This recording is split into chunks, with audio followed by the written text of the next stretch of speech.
Our Demystification project by Caitlin McRandall, Holly Howe, and Shalisha Smith. During this semester, our group focused on the topic of sensory overload.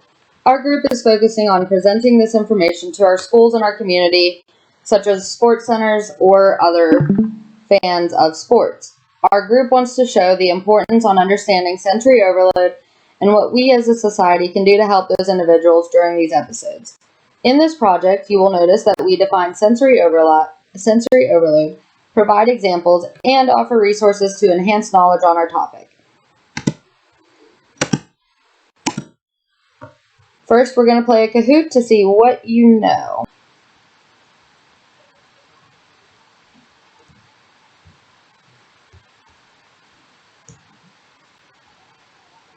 Question 1, true or false? Sensory overload is the overstimulation of one of the body's 5 senses. It is true.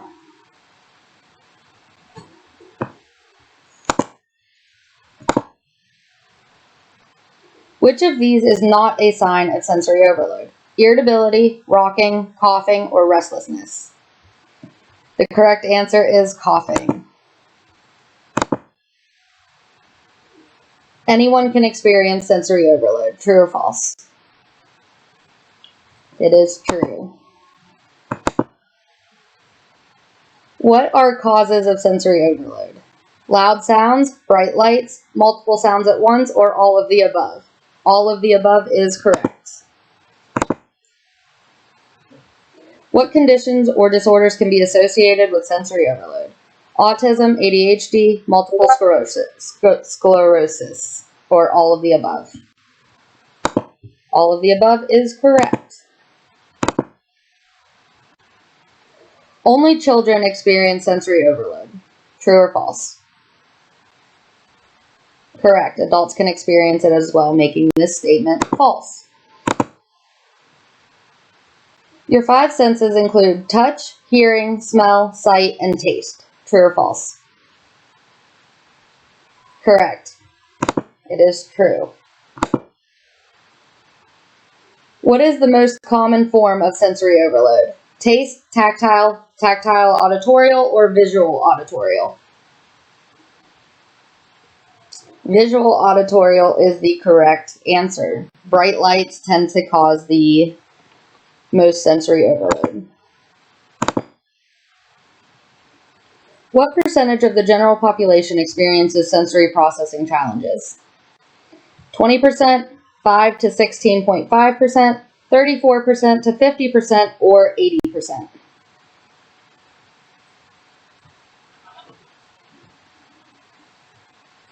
The correct answer is 34 to 50%.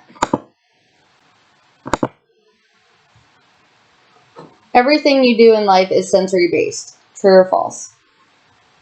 And that is our winner. Yay! So what is autism? Autism is a developmental disability caused by differences in the brain. Autism spectrum disorder is a struggle with social communication and interactions, and people with ASD may have repetitive or restricted movements, interests, obsessions, often learn, move, and pay attention a little bit differently. Signs and symptoms of autism. Social communication and interaction symptoms. They may have a lack of facial expression, poor eye contact in maintaining or any eye contact at all, prefer playing alone. They have difficulty with verbal and nonverbal communication. They have trouble understanding emotions, body language, and general understanding of language. They may show aggressive behaviors, have difficulty sleeping, and have difficulty expressing their own emotions. Patterns of behavior are usually limited and repetitive. They may include food preferences, fixation on an activity or object, self-injurious behaviors or activities like hitting their head, repetitive movements such as hand flapping, rocking, spinning, and disturbed by changes in routine or rituals. More or less sensitive to sensory input. They can be hypersensitive or sensory aversive. Here's a short video explaining what autism is. Symptoms usually are seen by the age of 2 years. Children with this condition can display a unique pattern of behavior and severity, ranging from mild to disabling. People with autism spectrum disorder generally have problems with social communication and interaction, and patterns of behavior. Social communication and interaction symptoms are having poor eye contact and a lack of facial expression, failing to or being slow to respond to someone, calling their names, resists cuddling and holding, and seems to prefer playing alone, retreating into his or her own world, having difficulty with verbal communication, including problems using and understanding language, having difficulty with nonverbal communication, such as interpreting other people's gestures and facial expressions, having difficulty sleeping, having an aggressive behavior, difficulty expressing emotions or feelings and may be unaware of others' feelings, having an unusual tone of voice that may sound sing-song or robot-like. Patterns of behavior are usually limited and repetitive. They may include performs repetitive movements such as rocking, spinning, or hand flapping, have an over-interest or fixating on an object or an activity, performs activities that can cause self-harm, such as headbanging, being more or less sensitive than others to sensory input, such as light, noise, develops specific routine or rituals and becomes disturbed at the slightest change, has food preference, such as eating only a few foods or refusing foods with a certain texture. Alright, that is all we had for that video. Symptoms usually are seen. Go away. So what are the signs of sensory overload? You may see increased anxiety and restlessness, so they may not be able to sit still. They're more fidgety. They may seem more irritable. You may see more tantrums. They may have the urge to cover their eyes or ears. They may display signs of stress, fear, or panic. Or they may have high levels of excitement or seeming to be really wound up. And they may also have a desire to escape. Statistics about sensory overload. 1 in 6 children have sensory processing difficulties. Estimates of sensory processing disorders in children and adults range from 69% to 93% depending on the study. How does sensory overload impact different senses? Sensory overload can affect one of our senses or all 5. Light, sound, taste, touch, and smell. Our brains go into a fight or flight response when experiencing sensory overload. Some causes of sensory overload can be due to smells, lights, loud sounds, sudden changes in temperature, crowds, etc. Many individuals experience sensory overload because their brains cannot process sensory input. Therefore, a great discomfort alert gets sent to our brains and we have feelings of wanting to escape. This is a video describing what sensory overload is.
That video was really good because it exaggerated all the sounds that most people hear on a daily basis, from pens tapping to cars moving around you to the air conditioning and just everything that's going on in your daily life that most people can filter out and completely ignore.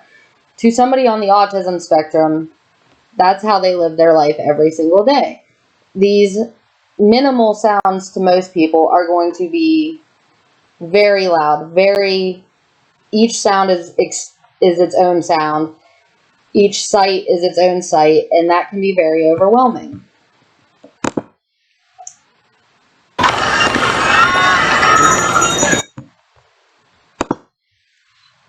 So what are the causes of autism?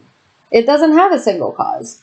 There can be genetic factors, environmental factors, and research is showing that there might be different genes involved in ASD. Some of the gene mutations appear to be inherited, while others appear to occur spontaneously. Environmental risk factors include pregnancy and birth complications, advanced parental age, and a family history of others with ASD. Comprehensive research supports that there is no link between vaccines and autism. So what are the common triggers of sensory overload? Everybody is going to have their own triggers, as everybody is a unique individual.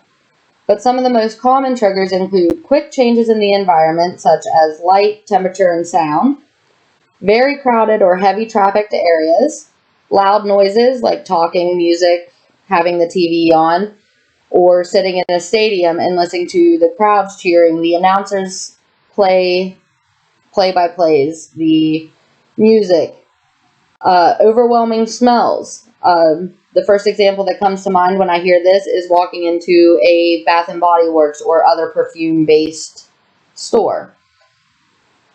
Unwanted or unexpected physical contact, coming up to them and hugging them when they're not expecting it or they don't want it. People or groups that are emotionally intense, and tactile discomfort like itchy sweaters, itchy pants. What can we do to prevent sensory overload? Avoiding the triggers such as bright lights and loud sounds, being mindful of others in public places by not listening to music through your phone or iPod or other device and using headphones instead, dimming the lights. Identify safe spaces where these kids or yourself can go to take a break. Working with occupational therapists to help train your senses, sensory integration approach, possible medication, and opening windows for strong smells. And remember to be patient and understanding to those experiencing sensory overload. This is not something specific to autism. Anyone can experience this at any point in their life. This video is a more realistic example of what sensory overload might be in your daily life.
Just keep looking out for it. Yeah, we'll be due by 11, but I'll post it later today. Okay, sounds good.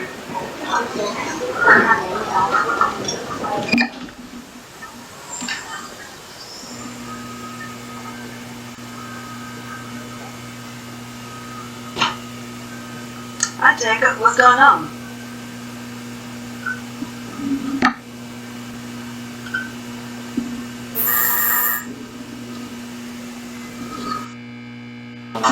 You returned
So that video was another very good example of how exaggerated sounds can be when you have sensory processing issues. And I want to know how you feel after watching that video. Did it make you feel a little bit anxious, a little bit more restless? Were you wanting the video to end?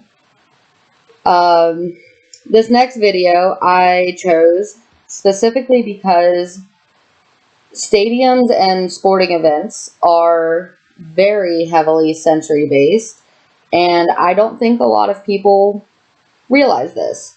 So here's a video of various college football stadiums in America.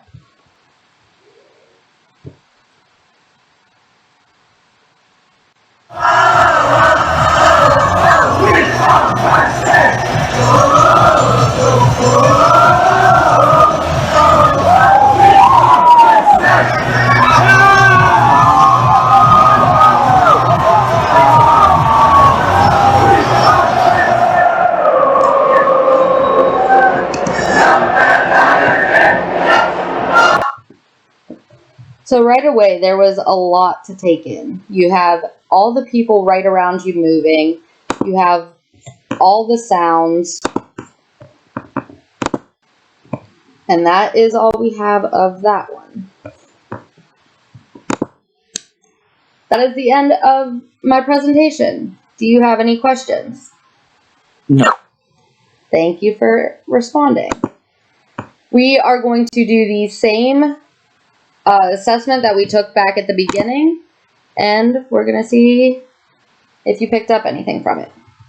Let's get started.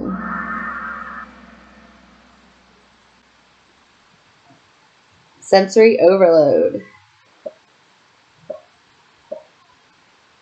True or false? Sensory overload is the overstimulation of one of the body's 5 senses.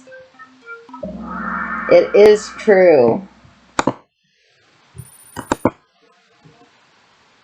Which of these is not a sign of sensory overload? Irritability, rocking, coughing, or restlessness? Coughing is correct. Sensory overload is going to be irritability, rocking, and restlessness. Anyone can experience sensory overload. True or false? This is a true statement. What are the causes of sensory overload? Loud sounds, bright lights, multiple sounds at once, or all of the above? It is all of the above.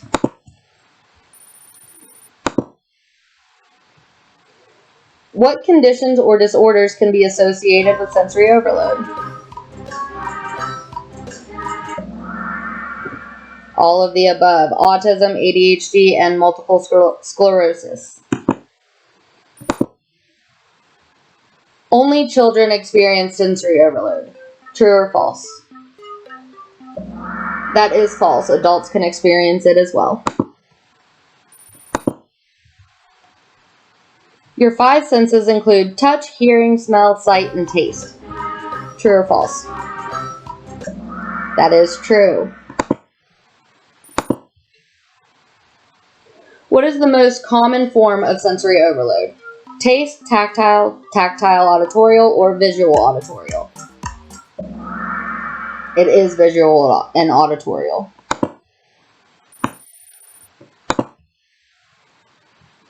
What percentage of the general population experiences sensory processing challenges?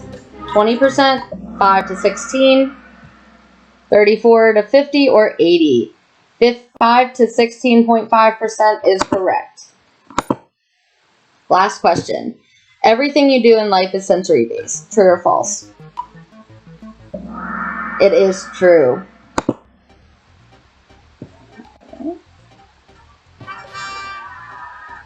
The last thing I have to show you, I created this brochure so I can print this out if you need it. It is a general summary of autism and sensory overload.